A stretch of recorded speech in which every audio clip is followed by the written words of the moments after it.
today we're really going to go through another series of kind of considerations and things to think about when it comes to your website. So again, I'd like to thank everyone that's on the call today.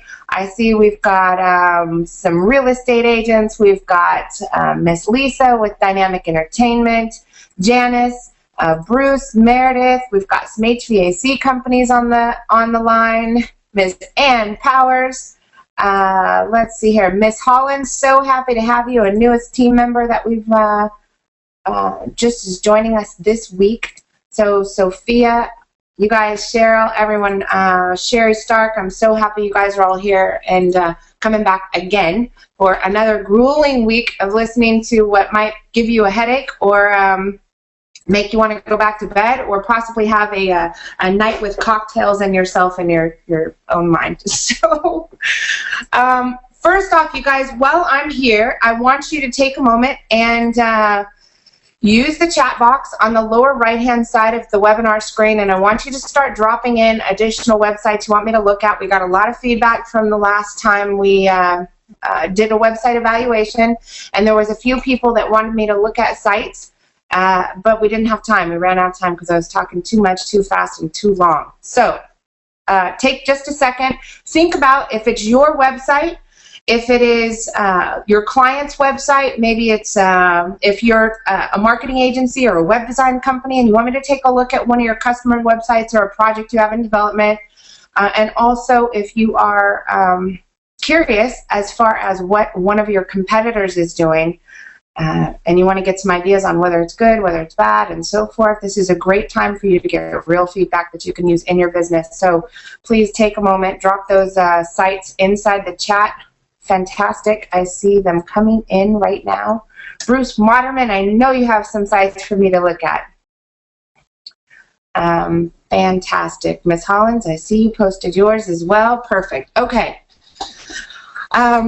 While you guys are thinking about what sites to put in, over the last 2 weeks or 2 sessions, we've talked about a handful of things. The first thing that we covered was design, and we were looking at kind of the process of building a website and one of the very, very first steps, which is the overall design. So what I wanted to do is go over a design brief with you and get you familiar with some of the different elements that you need to consider before you go into the project. Now, I'm going to walk through today the step-by-step process for getting a website done, beginning to end, and I'm going to take you through this journey. So if you're in production and you want to move faster, then this is going to help you do the right things to be able to get that site done and up and live.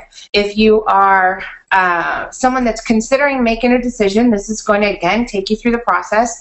And if you are just getting ready to start production, or you're not sure if you need to revamp your website, if you're not sure if you need to revamp your website, definitely drop it on the list here. I love you guys. Good job posting sites. And we'll go through those as well. So first thing first, make a decision. You know, the best thing I can tell you when it comes to making a determination if this is something you invest in, the answer to that is you can't afford not to invest in having a properly built and professionally designed website. This is your public representation of your site, of your business, your brand, your company, and I promise you, I listen to clients all the time talk about, you know, in the beginning when they kind of, you know, tried to do it on the cheap, that the amount of business that they lost, and when they really started paying attention to what do their competitors' websites look like, and then what does their site look like, and if their site looks like it was built by cousin Johnny or your nephew or your son or possibly you on a weekend when you should probably not be touching websites, most likely it's not that it's not helping you in your business, it's that it's hurting you in your business. And so that's important. Now, let me put things into perspective. I have met with and have clients who are multi-million, if not 50 and $100 million companies that have been able to build a business over the last decade or couple decades having a horrible digital presence. And so I'm not saying that that can't be done. I have a great amount of respect for a company or an organization that has enough time on the books. They've been in business and been through all of the major hurdles: the 3-year mark, the 5-year mark, the 10-year mark. They're reaching $1 million. All of the hiring and outsourcing and infrastructure and technology infrastructure and integration and scalability challenges that a business goes through.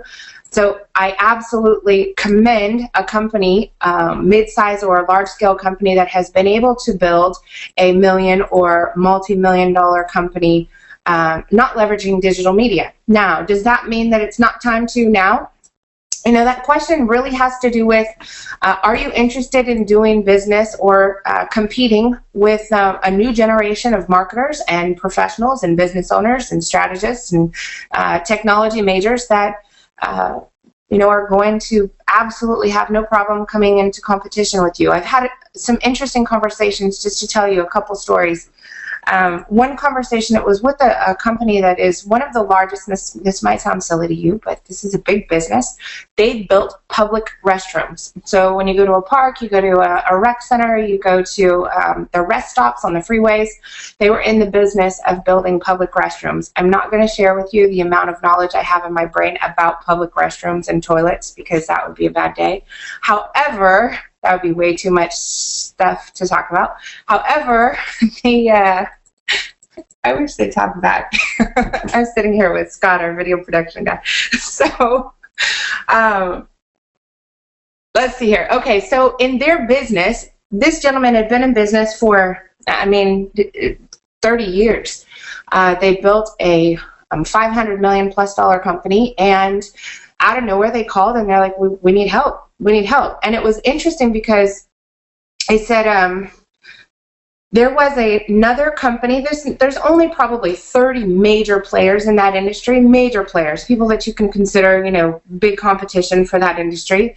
And a young buck, which is the child of one of the other companies, took over his father's company. So his father had an exit strategy, jumped out. The son took over the company, and the son literally revamped everything. They took this little tiny, they did not consider this business a major player by any means.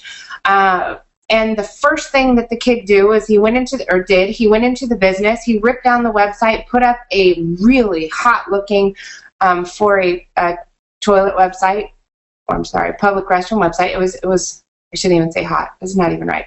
So he put up an amazing looking, very professionally designed WordPress-based website with blogs and videos and call to actions and image rotators and content and social media integration. Literally, there would be an article about how to ensure compliance when installing, public restrooms or toilets or different types of porcelain and so forth. And it has social media share buttons on it. Who would think? So this gentleman literally took the market by surprise. In less than a 90-day period, he took over about 30% of the business that would normally come to the more experienced gentleman's business. Over the next 1 year, 60% of his business had fallen off. These were contracts he had in place for years and years, decades and decades. And this was repeat business, but literally this small little company who didn't even have the staffing or the facility or the materials to be able to produce solutions wound up calling him, the more experienced guy, and wound up saying, I've got so much business. Would you mind operating under a white label agreement, and you guys go ahead and build these contracts, but you do it under my brand?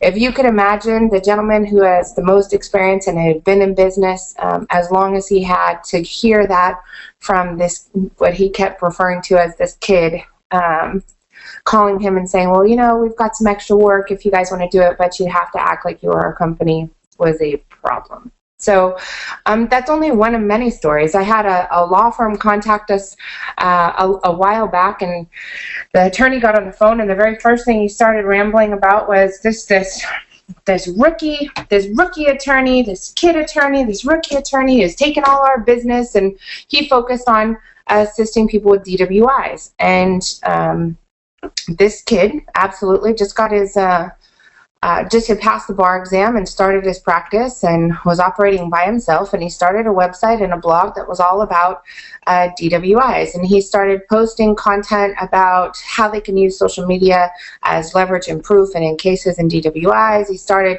leveraging Facebook and Twitter and video and blog content, and the next thing you know, this company who had really owned, and this was in our city, this was in Plano, that city that I live in, but this attorney had owned that marketplace and been the only one that was in the courts on trial dates. And next thing you know, he's not having to go to court very much because another company had taken over that business. And it wasn't a company, it was an individual. Andy was a baby. Andy just started. And with no experience, he was able to literally divert traffic and business from the experienced gentleman. So I tell you these stories because, if you are interested in competing, it's not going to get easier. It's not going to go away. It's not something you should put your toe in the water.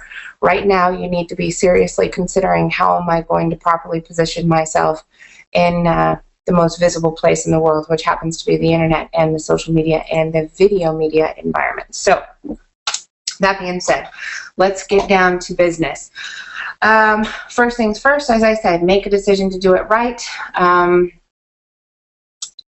throw this out there. Every time you build your own website, every time you hire someone who's inexperienced or you hire an individual to build your site, or a friend or a family member or a colleague, you are literally not only burning through the money that you're handing to them or the time you're spending yourself, but you're also burning through all of the lost opportunities and the missed opportunity costs that occur when you don't do it right. And please trust, and again, I said it last week, anything I'm telling you, I've already done. I've made every mistake in the world, so I'm not saying this out of a position of arrogance or haha, I know better. I'm saying this as if I have someone that's willing to step up and provide me with insights to help me avoid a road bump, or you ever felt like you made a business decision and this 2x4 kind of whacked you in the back of the head and you grab your head, that hurt. So if I can avoid one of those because someone tells me don't do that, that's all I'm trying to do. And it is because I've had a nice couple knots on the back of my head from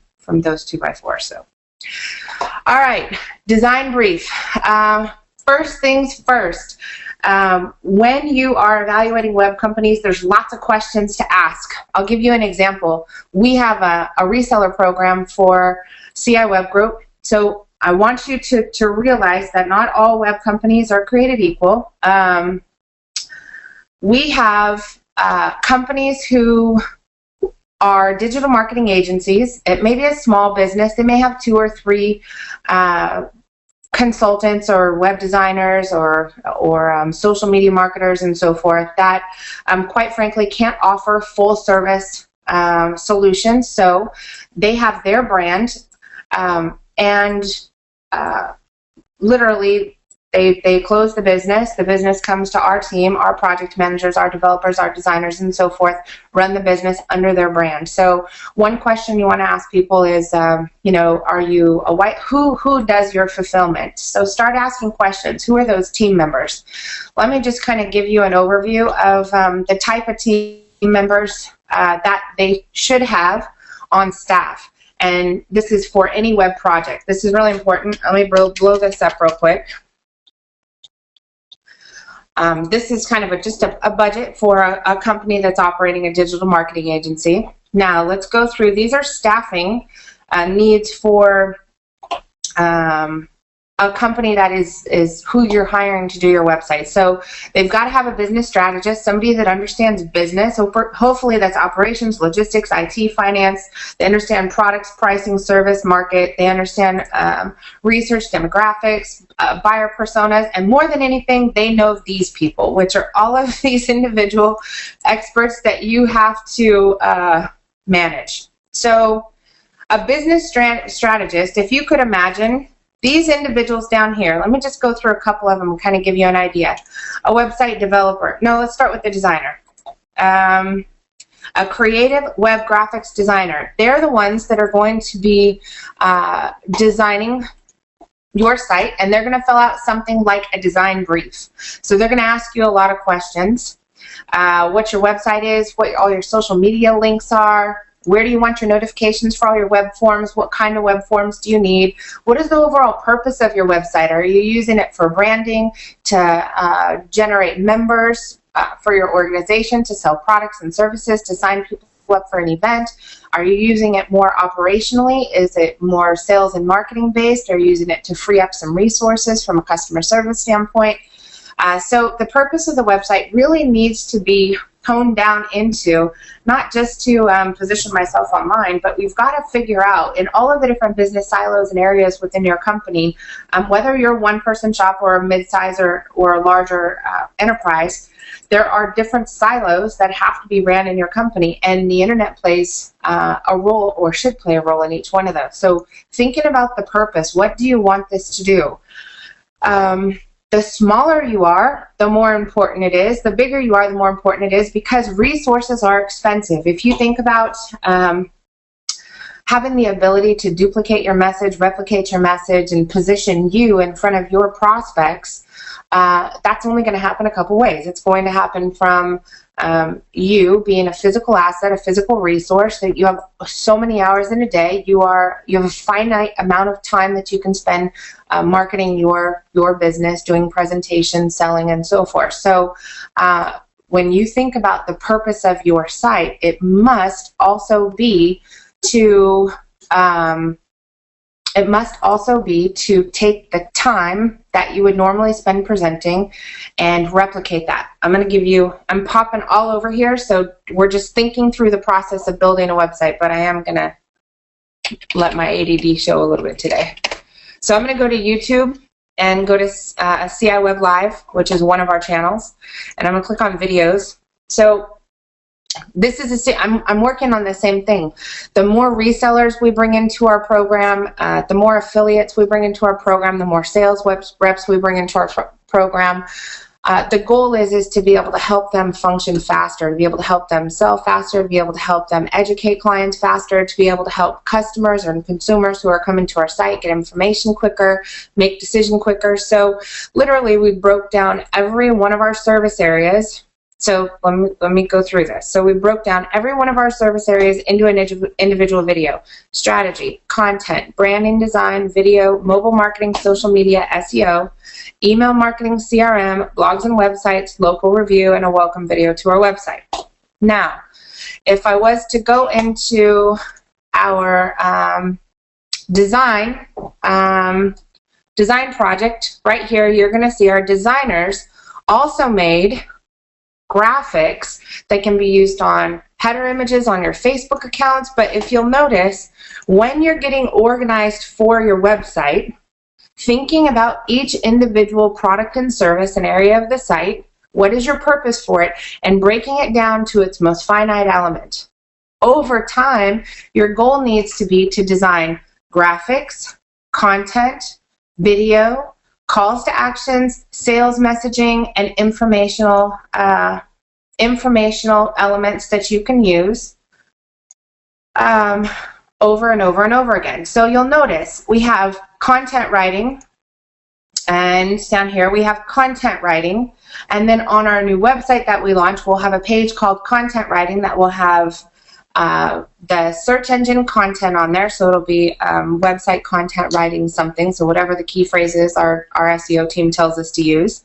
It'll have a little bit of content which is designed for Google. It's going to have a graphic at the top of it, which is a pretty image that's about content, and it's going to have a video player in it, and it's going to have a video that talks about why content's important, what we do, and so forth. All of you in your businesses and Powers, you have the same thing. You have heating, you have heating installation, heating service, heating maintenance, heating repair, heating replacement.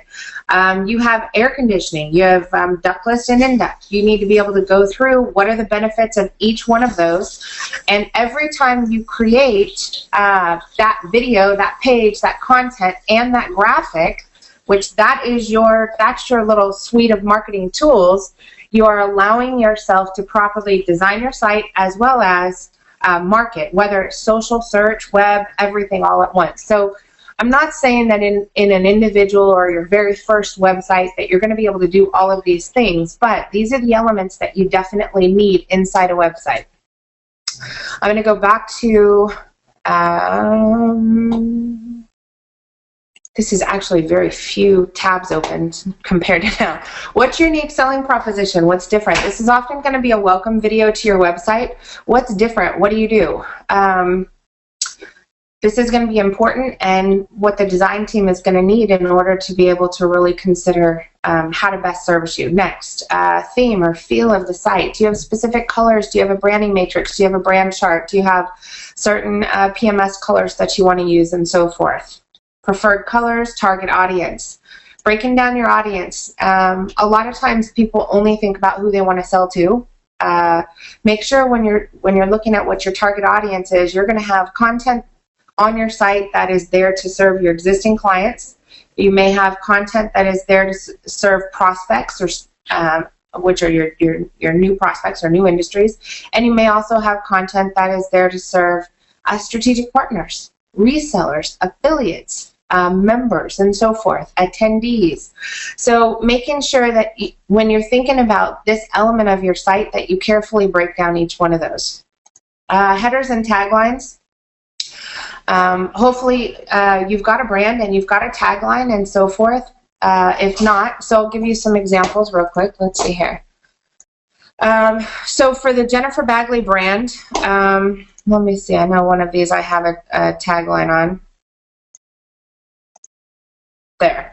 So my tagline for Jennifer Bagley is learning, laughing, loving, living, and live. For DNET, it's a different set of brand things. For CI Web Group, I know I've got one of those down here. For CI Web Group, it's technology, strategy, mindset, network. So thinking about what is your brand, and is it, do you have a professional logo, do you have a professional image, and so forth. A lot of times when we're in a web project, the first thing we ask for is a logo. We need obviously a high resolution logo, and we need it to be in different sizes. We need it to be able to be transparent so that it fits on any background or image. And those are things you need to have. You need to be very organized with your logo, your branding, your images, your graphics, and so forth, making sure you've got each one of those sets. All right, back to design brief. Next is going to be homepage navigation. So you guys, you'd laugh if you looked at my, right in front of me on my desk, I have about 30 pieces of paper because I was creating wireframes for a handful of websites that we're designing. And one of them is my own. So CI Web Group is, we just launched a 12-step roadmap, and the new Jennifer Bagley website. We're launching the new DNET website and the new CI Web Group site. So organizing a sitemap or your navigation is really important. If you were going through home, about us, now under heating, what are the elements under heating? Under air conditioning, what are the elements under air conditioning? That's one example. I'll give you another example. If you had home, about us, and then you had services, CES, and then under services you have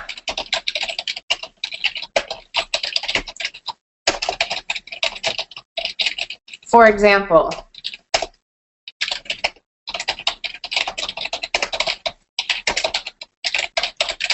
you've got to be able to very clearly identify what are the services. For those of you that are multitaskers, I love my ADD entrepreneurs.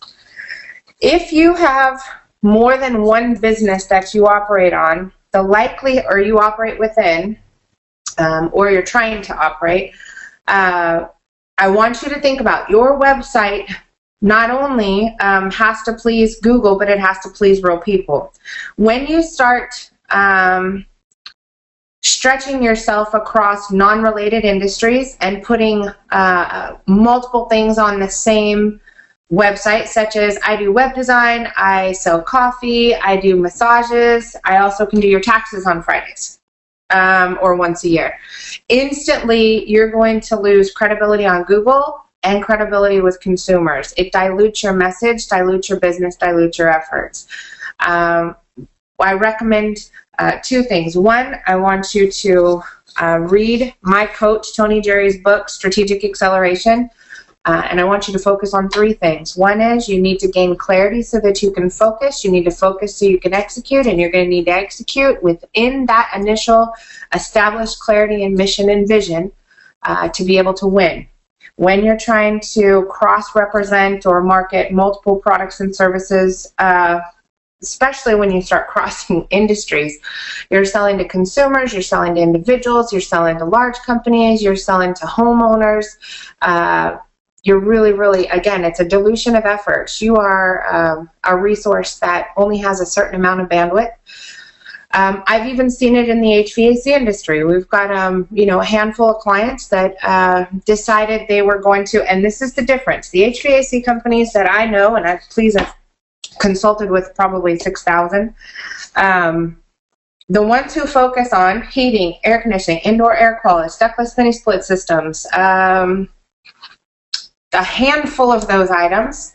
Maybe they're adding plumbing or electrical because it kind of makes sense. But when you start adding, I also do fireplaces, I also do swimming pools, I also do solar panels, and you start going through and adding all of these different types of services to an individual website, you're diluting your efforts as a company. As a business, I know that initially it feels like, well, if I just add one more product to the mix that I can, have another way to make money. The reality is you need to get clear fast, focus as much time and effort as you can on a handful of things. Let those make you money, then add something new. Let those make you money, then add something new.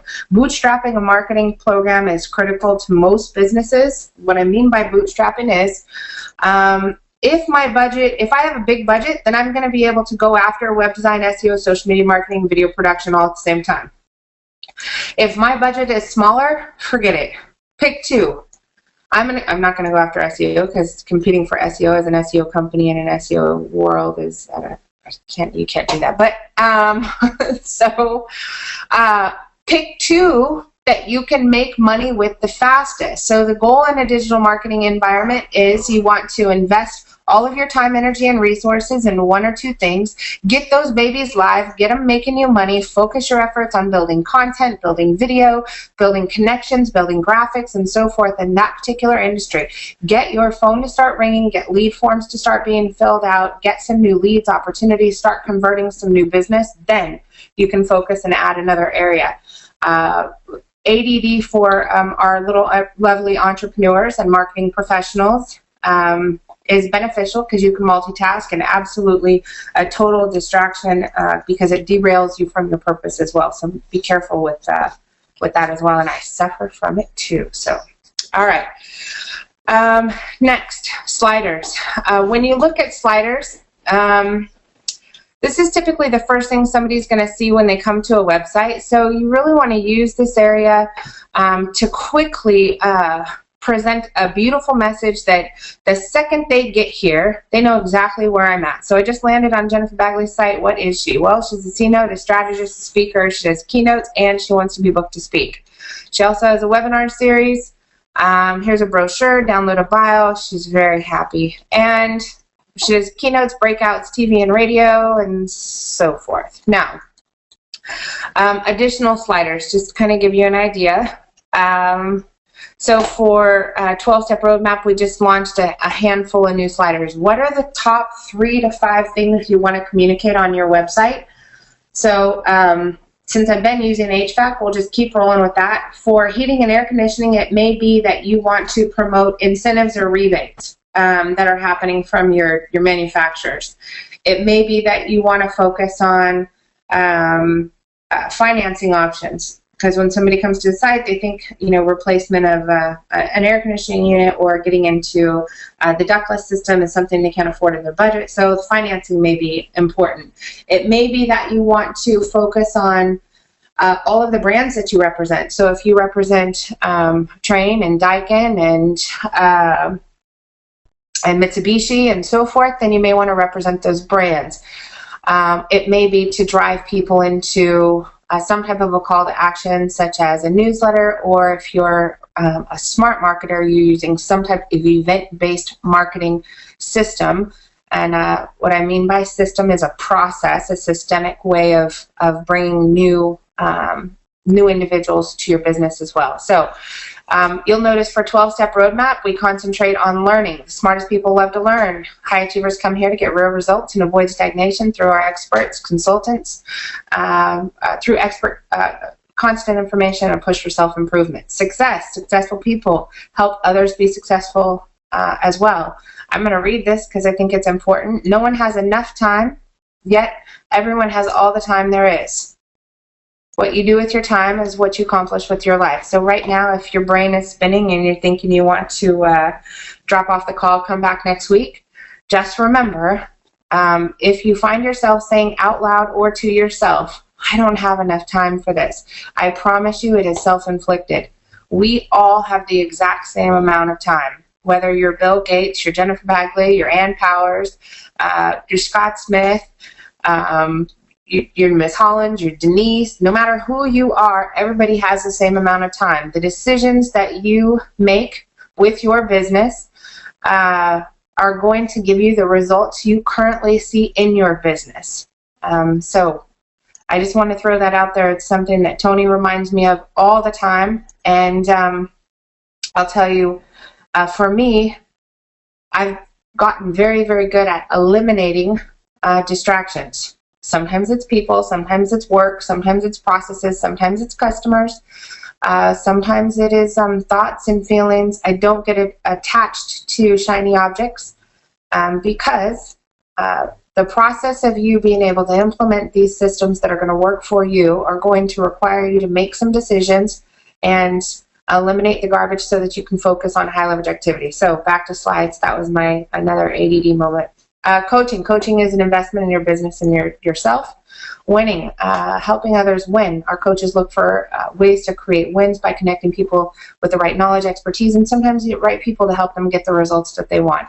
And finally, our mission within the 12-step roadmap is to help people gain freedom, the freedom that you originally sought out for when you started your business, you started your company, you started working as an entrepreneur, whatever your goal was. My guess is that freedom has been, will be always a goal of yours. And so what our job is to help you identify systems and solutions that you can put into place for your business to continue to make a space. I say it all the time, making a space is going to give you the freedom to be able to choose, to be able to do other things with your life. So back to sliders. The reason I went through 12-step roadmap was not to pitch 12-step roadmap, but I wanted you to understand kind of how creative you can get with your sliders. This is what we believe is important for the people who come to this training. These things, freedom, thinking.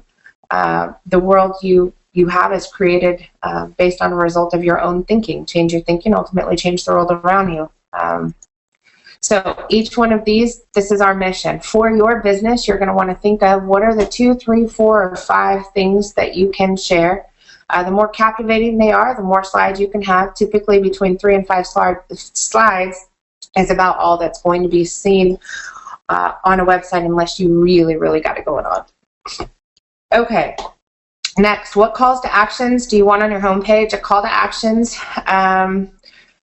These are really designed for 3 different kinds of buyer personas. You have instant decision makers, researchers, and fence sitters. So if you think about the DISC assessment or you do any type of personality profiling, everybody is different. You guys have met an engineer that takes a long time to think. They research, evaluate, do some more research. They take a long time to make decisions. Many a times my SEO crew sits in this environment. They're thinking, they're analyzing the numbers, they're looking at information, and when it comes down to, all right, you guys, what are we going to do first? Well, we're looking. No, we're not. So that'll kind of go back to when I was talking about the team members you need to have in place. If you leave an analytical thinker by themselves, it's hard to get stuff done. So if you, they've got to have someone that's helping them through that process. You probably also have friends that are instant decision makers. Ladies, for you, it's the woman that walks into the store, picks out 3 outfits, grabs them, possibly tries them on, or most likely walks out of the store and has no interest in going in any other stores. That typically happens with shoes. And then you have your fence sitters, which I can tell a fence sitter from a million miles away. They're the ones that get excited initially, back out, start thinking, and allow their brain to keep them in a static space of lack of decision making, lack of taking risks, and so forth. All right, next. Sites. What do you like?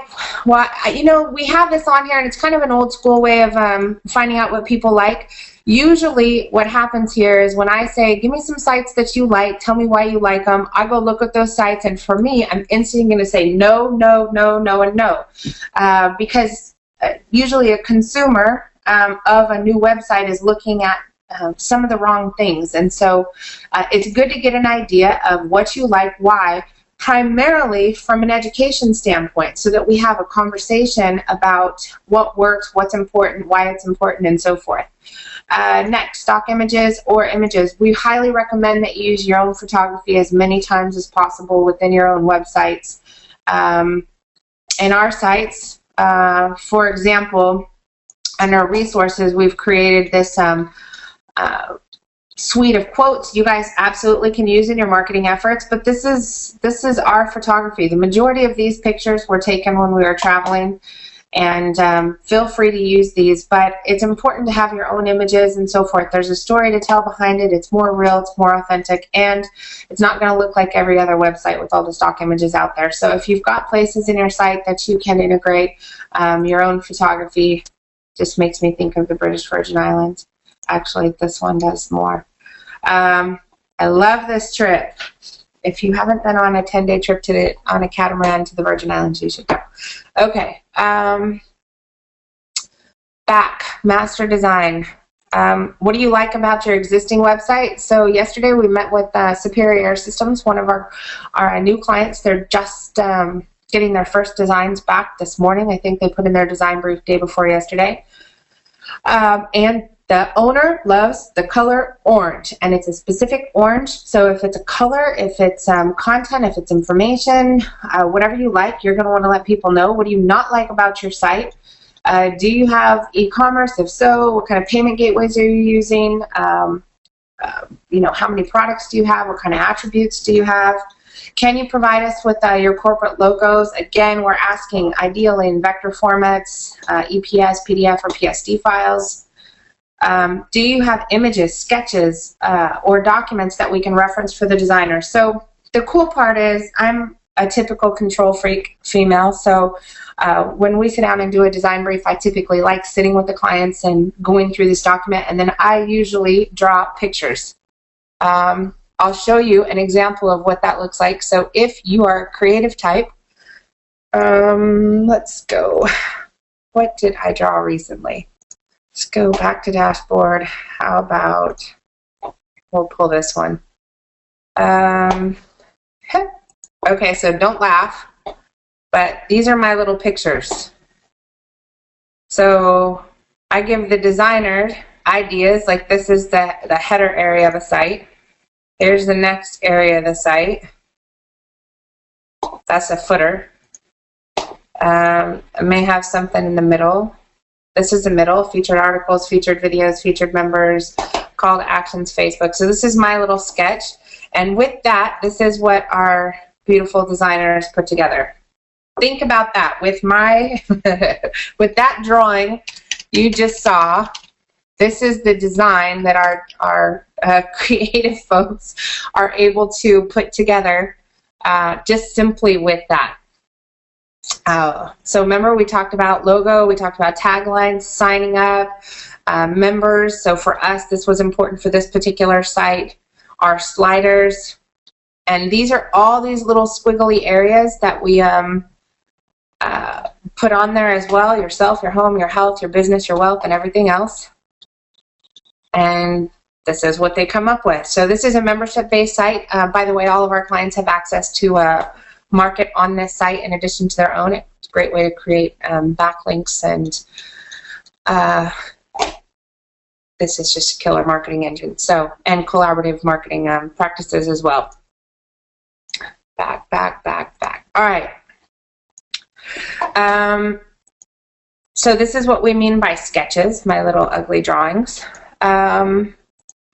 What pages do you want us to build for you and so forth. So depending on how many pages you buy, typically websites are sold based on the number of pages you're going to get. If you're going to get 150 pages, you might be able to estimate 50 to 100 bucks a page, depending on how much design is somebody's going to be putting into there. And if you're getting search engine optimization, it may add a little bit. But basically, when you're getting a website, you can pretty much count on paying between $50 on the low end if they're not doing a lot of design work, they're not doing search engine optimization, up to maybe a couple $100 if they're doing real complicated pages. I just put in a specification to the designers for interior pages. And I'll kind of give you an idea of what those look like so you can see what I mean about a more complicated design. Not here. And it was, you see it's probably my picture. Not that one, but, oh. Okay, this one. So, for example, this is a custom designed page. I want it to work a certain way. I want, this is for our services, I want the strategy and marketing. So these are our 12 steps, the 12-step roadmap. So this is how organized, this is how my brain works anyway, and this will help if you can get yours to work this way too. But this is, I have 12 primary services: strategy and marketing, content, web, graphics, video, mobile, social, search, email, CRM, local, and PPC. Remember I showed you the sliders. So here's the slider, and the slider has the place for a video. So here, in the slider, there'll be a video, and then we have an intro video. So if they click on this one, I want the slider to come up, I want the video to come up, I want the content, and I want a portfolio. If they click on content writing, I want the exact same template. If they click on website, I want the exact same template. And then underneath that, we'll have client stories, which are video stories. You guys are going to see us start producing those here. I just got my first preview today, so I'm excited about that. But so kind of give you an idea, but that kind of gives you a ballpark as far as websites go, so you can get an idea of how to focus and narrow down your content. And then footer requirements, and what do we want to do with the footer? The footer of a website is a valuable piece of real estate, depending on how you use it. So for me, I wanted to highlight CI Web Group, 12-step, DNet, Sales Supply Chain. I want to download our mobile app, register for 12-step, book me to speak, and get connected in our social media sites, which is our Show Up, Suit Up, and Participate. As you're going through and coming up with what do you want your footer. Also, I wanted the ability to sign up for our strategy tips and newsletters in there as well. So you really want to think about how can you leverage the footer. If it's financing, get a quote. If it's download your mobile app and so forth, or maybe a welcome video. All right, I'm done with the design brief piece. Next week we're going to go through and we're going to talk about development, but we're done with the design brief, so let's go through and take the last 15 minutes. I promise I'm going to get you out of here on time, and let's go through some of these sites that you want us to take a look at. First, submitted by Miss Ann Powers. All right, so first things as far as I'm concerned, and you know, I don't know whose sites these are, so my job is to give you pointers on what I would do different.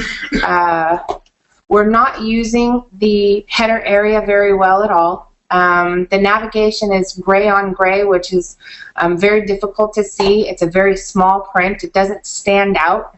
So that's something that I would really, you want to make navigation like no ifs, ands, or buts. When somebody gets to that site, they can easily find what they want. You also want your call to action. Remember, instant decision makers are making decisions in this area right here. Once you're down here, you're talking about the more analytical people. So you want to make sure that you have some type of a call to action other than this tiny little contact us button.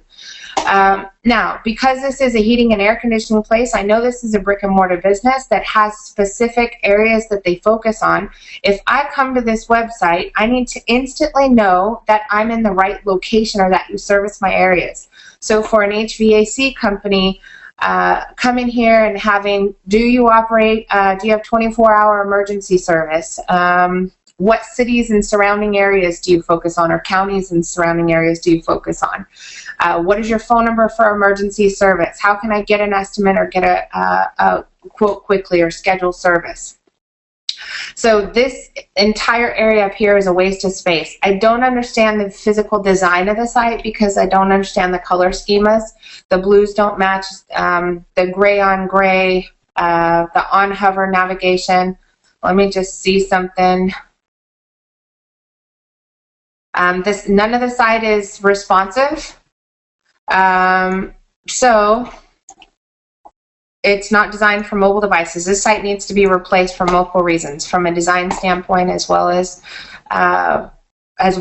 from a build site. Okay, so remember, when I'm looking at sites, the first thing I'm looking at is the visual appearance of the website. Are you properly leveraging the individual pieces of real estate on the site for maximum performance from a conversion standpoint? So I have my design hat on first, because that's what a consumer is going to look at if you happen to get somebody to the site.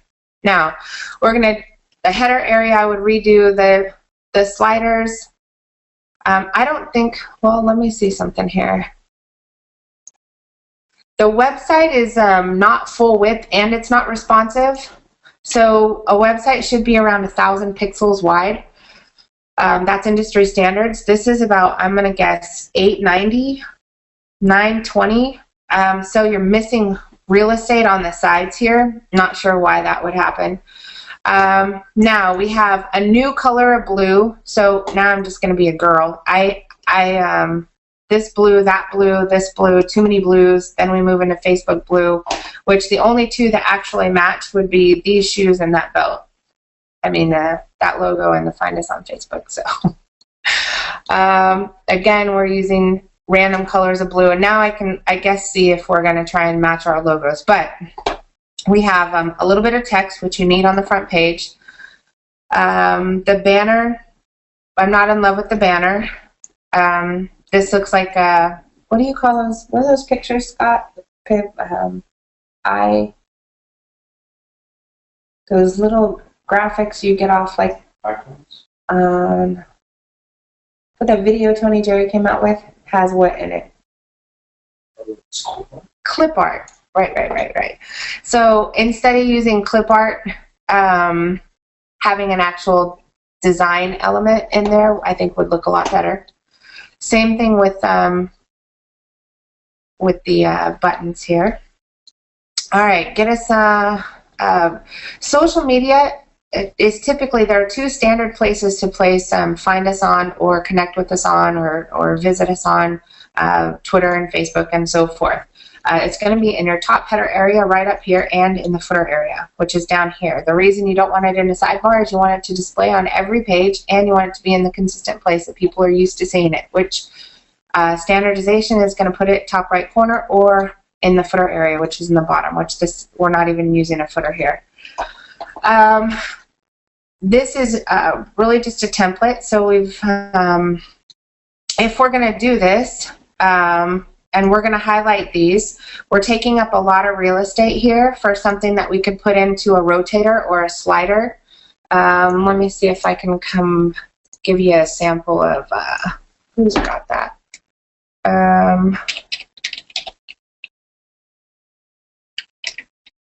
Brian.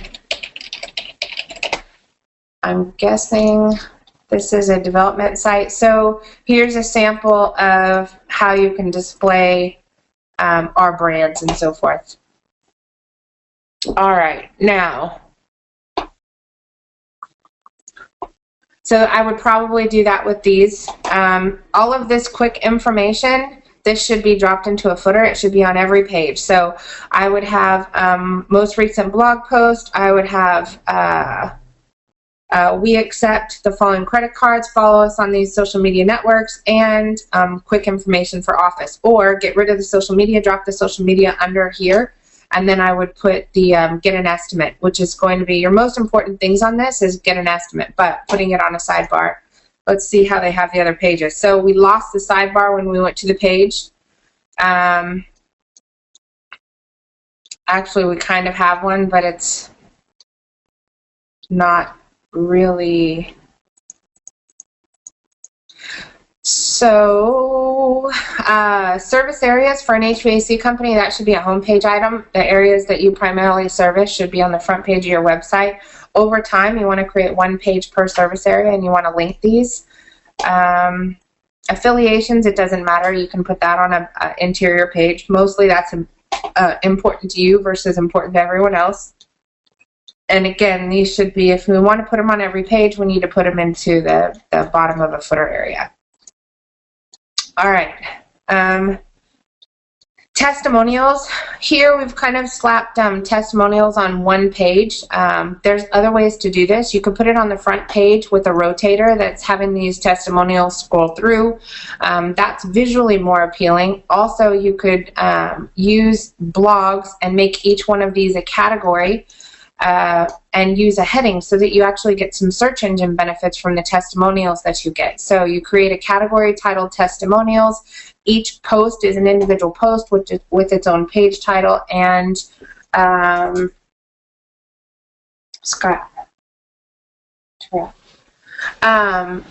each page title is has its own tag. My son just called, so I had to have the phone.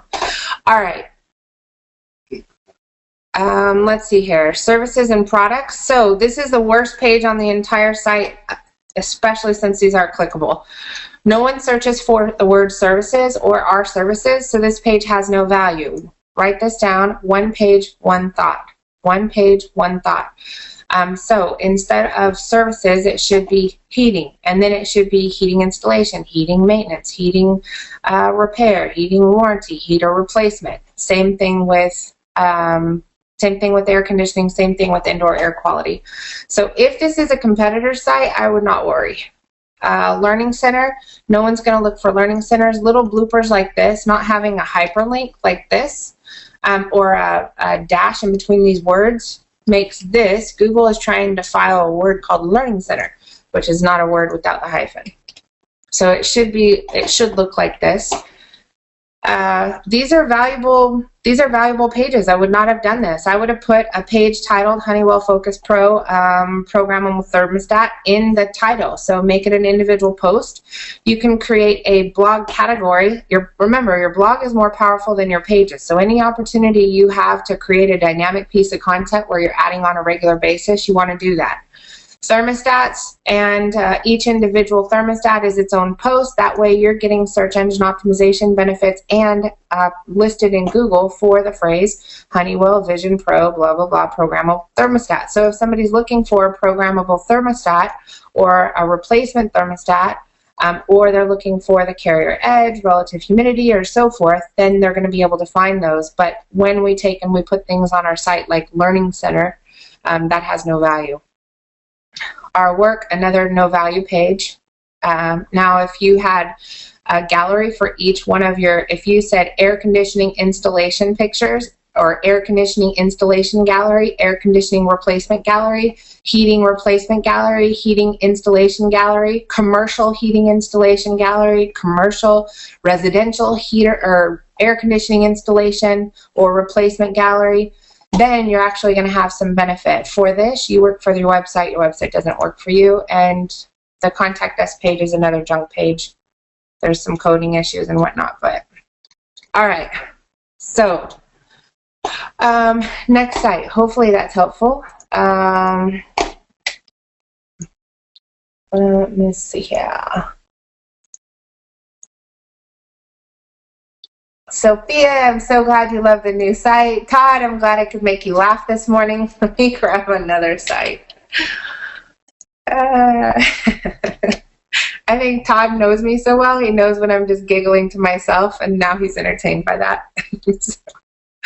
Dr. Ozzy, love you. Okay. Ellington Heating and Air. Okay, right off the bat, I know this is like, who did this? They have to be, this is probably an ad agency or someone that should probably not be building websites anymore. There was a time and a place for this. Flat HTML site. PRC agency. Okay. Why we're different, has no value, and we're using underscores instead of hyphens. That's not Google's preferred URL structure. We don't want to do that. The phrase or the page title, why we are different, has no value on Google. So this must be just for consumers that are coming here. Glad they have a video. If they're going to put a video and the video is quality, which I'm not looking at, they should put it up top. They should also not be embedding videos using JW Player. They should be embedding them into YouTube, the most traveled video platform in the world, and then embedding the YouTube video on their site so they get the best of both worlds. Uploading a WMV file to a website today is not beneficial.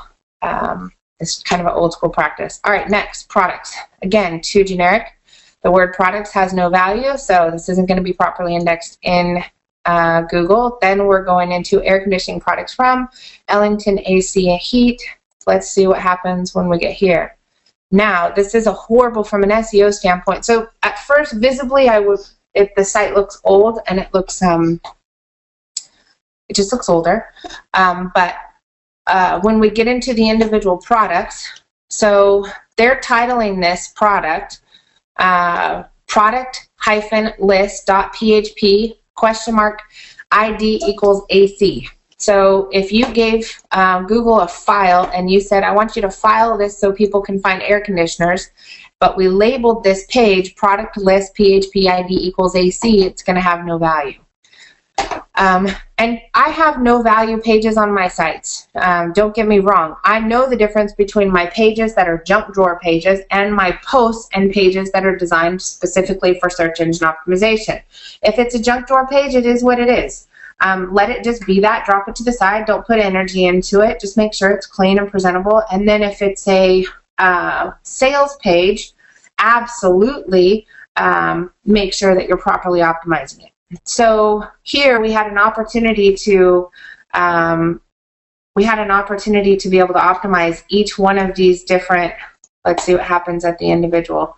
So all of this garbage, this is all junk, and the only thing that has any value is XL15i. But had we labeled it air conditioner unit number or model number XL, in case somebody's looking for a model number, that would have benefited this site because we actually should have been labeling it similar to this.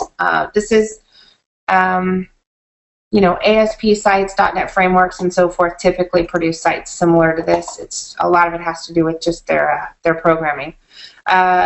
Again, you guys have heard me talk about this. Services, this is a junk drawer page. There's really nothing on this page. I'm curious what they... Okay, well, here's worse. So all of you, if you're in Google Chrome, have the ability to right-click, and you're going to hit the link that says Inspect Element, and we can just bring up your exterior code for it. So the title on every page throughout the entire website is Air Conditioning Service in Merritt Island and so forth. There is no individual page titles or descriptions or key phrases identified at the page level. And more importantly, the entire website is built in tabular data. See where it says tables right here? What we want this to say is divs, D-I-V, not tables. Tabular data is an old school way of building websites. So when I said the website looks old, I can instantly tell it should not look like this. If I was to delete the table, just the tabular data, and leave the header, area, body, and the primary scripts, this is typically what you're leaving available for Google. So as you can see, in this situation, you know, this is a bad day for somebody who just bought a website and then comes to get a website review, and this is what they wind up getting sold. So Let's go through special offers. The way it's set up, it's a junk drawer page, testimonials, junk drawer page, contact, junk drawer, career, junk drawer, meet the team, junk drawer, and we didn't optimize for anybody's individual names. These people absolutely, or this organization, absolutely works for their website. Their website does not work for them. Now, let's figure out what happened to the blog. Okay, so they're using a HubSpot blog. They ingrained HubSpot into a... Okay. So let me show you what I just saw. I want you to watch this area right up here in the top navigation bar. I'm going to click on Visit Our Blog, and I want you to watch this URL structure change. As soon as I click it, CTA, and I know that was fast, but it turned into a HubSpot form. So let's look at this. Google's requirements for marketing is first and foremost your URL structure, and it has what's called a permanent URL structure. Think of this like a label on a site. You have to look at this. This is your blog is supposed to be your most powerful element of your business, but when you get to the blog, number one thing that we did wrong is we put it on a subdomain. A subdomain is used for intranet versus extranet. And the second thing is we did /blog ? Equals HSCC equals 1698253.9.4.1274 blah blah blah. Now, HubSpot's an incredible platform, but when it's not properly implemented into a website, you don't get any value from it. So let's click on one of these blog posts and see what happens to the URL structure. So better, but we had to get to an interior page, and it's still sitting on a subdomain. It would have been better to have this, the entire original website, instead of having a front end of the site that was built in tabular data, have it be all built in WordPress, the call to action be built into the WordPress environment, and the blog and the website be on the same URL structure, same database, same server, so that you are getting maximum value for all the content. These guys are spending a tremendous amount of money on HubSpot and time blogging, and it looks like they're relatively consistent. To have some infrastructure issues that are simply not helping them. Same thing here. We're spending this time and money on a call to action and a conversion plan for Get Our New ebook. Visit our blog, get a free estimate. They're all tied into HubSpot. They're all landing pages. But the baby that you own, this house, this website, this is your first and foremost biggest priority, is making sure that what you own is taken care of first. Everything else is second. With that, you guys, I have taken up, I'm 3 minutes over as usual.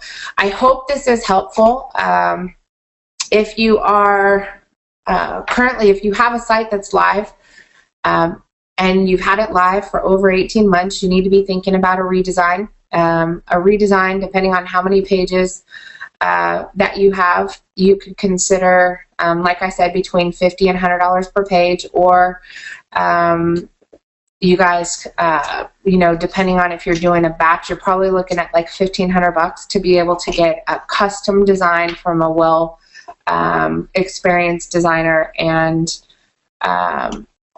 that's for a small site, so if you just have a few pages.